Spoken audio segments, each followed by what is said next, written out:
Hello, this is Chef John from foodwishes.com with Million Dollar Chicken. That's right, I'm doing my take on the Standard Grill's famous $1 million chicken recipe. And did it taste like $1 million? Possibly, but we'll get into that. And what really caught my eye with this recipe was two things. One, it is slathered in a creme fraiche glaze. You know we gotta think for creme fraiche around here. And also it's roasted on thick slices of bread, which soak up all the juices and get caramelized and crusty. So just based on those two things alone, I was like, hey, this is worth a try. All right. So we're going to start with one big roasting chicken. This is about 4.5 pounds. It's a big one. And we're going to generously season the inside with salt and pepper, also the back. And then we're going to take a lemon, cut it in half, squeeze the juice into the cavity, along with the lemon itself. I'm also going to cram in a whole bunch of thyme and 1 bay leaf. And internally speaking, that chicken is prepped. Next up, we're going to prep the roasting pan with a little bit of olive oil at the bottom. And then we're going to take 3 thick slices of day-old French bread. We're going to lay that down. I'm going to drizzle a little more olive oil over the top.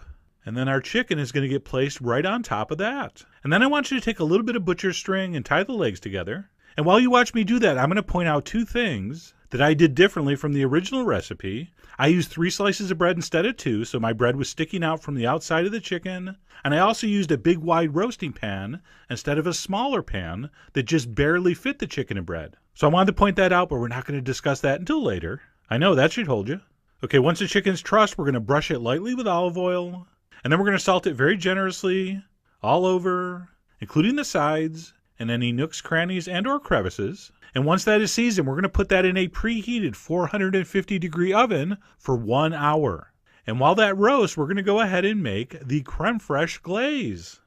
So I have 1 cup of creme fraiche, to which we're going to add some shallot, but we're not going to mince it, we're not going to dice it, we're going to grate it. That's right, this is literally great news. So we're going to peel our shallot, we're going to rub it on the microplane, and we're going to get basically a shallot puree. All right, so I did that till I had about a tablespoon. And then to that, we're going to add one of my new favorite ingredients, Aleppo pepper, a truly delicious, slightly hot, very fruity, beautiful chili pepper, which I always thought was from Syria, but someone told me it's from Turkey. And I'm really not sure why I'm stirring this because we still have to put in some lemon zest and some lemon juice, and then you can give it a stir. All right, so mix that thoroughly. So what's going to happen here when that chicken comes out, we're going to glaze it with this creme fraiche a couple times to finish it off. So go ahead and pop that in the fridge until needed. And then all we need to do is wait for that hour roasting time to finish, after which your chicken should look something remarkably similar to this. Oh yeah, that's looking pretty good. Now before we glaze it, I wanted to take the chicken off of the bread and flip those over. And as I started to do that, I realized, oh my God, I totally ruined it. By using that extra piece of bread and using the wide roasting pan instead of the smaller pan, my bread obviously had gotten too dark. Now, huge spoiler alert here, it turned out not to be a problem, but at this point I thought it was going to be a problem, so I was kind of upset. But I decided to soldier on, and I flipped that bread over, placed the chicken back on top, and then we're going to give it the first of 2 applications of our creme fraiche glaze. And yes, as soon as creme fraiche hits something hot, it turns back into something that's basically the consistency of cream. So don't let that throw you, just brush it all over. And when I say brush it on generously, I'm talking like over the top generous. Or if someone's watching you do this, it should be a little bit awkward. That's how much I want you to put on.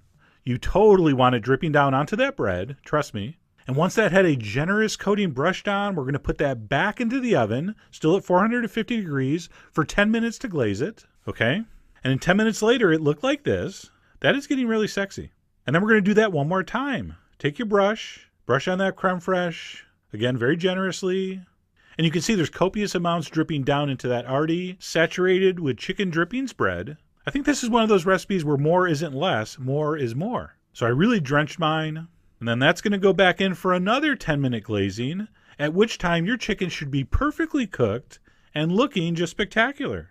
At this point, we're going to let that chicken rest for about 10 minutes. But instead of just standing there staring at those glistening breasts, we're going to go ahead and do one optional step, which is to pour any of the remaining creme fraiche glaze, which you should have about 1/3 to 1/2 left. We're going to put that in a saute pan over medium heat, and just like cream, you can reduce creme fraiche slightly. It will thicken up a little bit. I was mainly wanting to cook out the raw taste of the shallot, so I just boiled mine for a minute and turned it off, and we'll just drizzle that on the chicken after we slice it. It's going to be awesome. So I'm going to turn off the heat and just set that aside, and it's back over to the chicken. And at this point, I had to test the bread. I was like, oh no, it's way too dark to use. This is going to taste disgusting. And yet, it didn't. It tasted so amazing. I was so excited and relieved. So I moved the chicken to a cutting board. I grabbed an even darker piece to give it a second test. I thought maybe the first one, it was just the beer talking. But no, even though it was almost black, it was so incredibly delicious, it was hard to describe. So what I originally thought I might have to throw away ended up being my favorite part of the dish. So I'm going to serve that underneath the chicken just like you would a stuffing or dressing. I cut up my chicken, placed it over the top, drizzled over a little bit of that hot creme fraiche glaze. I also decided to go full foodie and sprinkle over a few chive blossoms. Oh, you can't buy those, but if you grow chives, those just happen naturally. And you can pinch those off, sprinkle them on stuff, and it tastes just like chive. Very cool.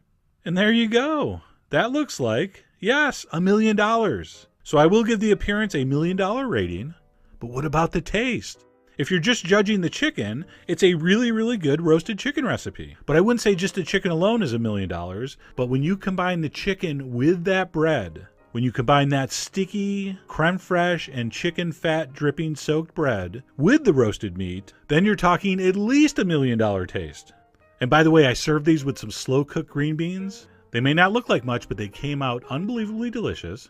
So stay tuned for that. But anyway, there you go, $1 million chicken. Despite a couple things I did differently, I thought it came out incredibly well. And as they might say in the world of international finance, the flavors were too big to fail.